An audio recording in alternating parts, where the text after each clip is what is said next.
Vale, ara us explicarem com amarrar bé el barco, perquè aquí és un lloc on a vegades hi ha problemes, perquè no ho acabeu de fer bé del tot. Primer de tot, hem d'assegurar-nos que la funda queda ben posada. Passem la cinta per al seu lloc, i això és com les motxilles del col·le. Ho posem i ho apretem fort, que no quedi suelto, ben apretat.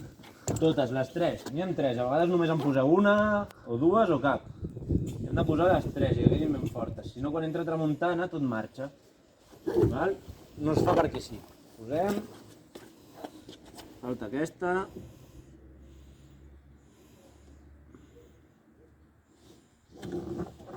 Val? I ara passarem a amarrar el vaixell. Com ho fem? Passem els caps d'amarre aquests, tots dos.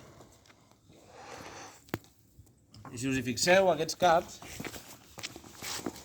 aquí tenen una gassa, val? Molt bé, agafem l'extrem, el xicot aquest d'aquí, passem per l'argolla i el passem per la gassa. I ara ho tibem fort. No així, això està en banda. Si entra vent es mourà el barco. Apretem fort. Fort. Posem aquí el dit per mossegar perquè no es mogui. Fem una volta i ho apretem. I ara en fem una altra, de més a més de seguretat, val? Aquesta ja està. Posem la de popa. És exactament el mateix.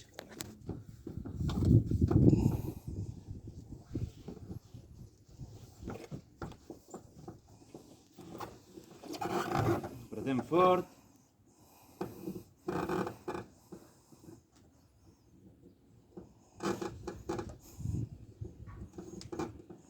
Val? I ara anem a posar el cap de proa.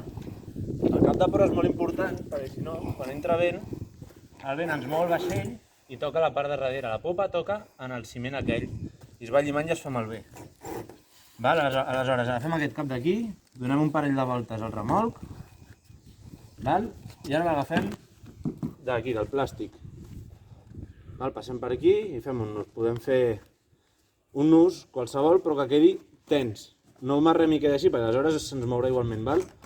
Ho apretem fort.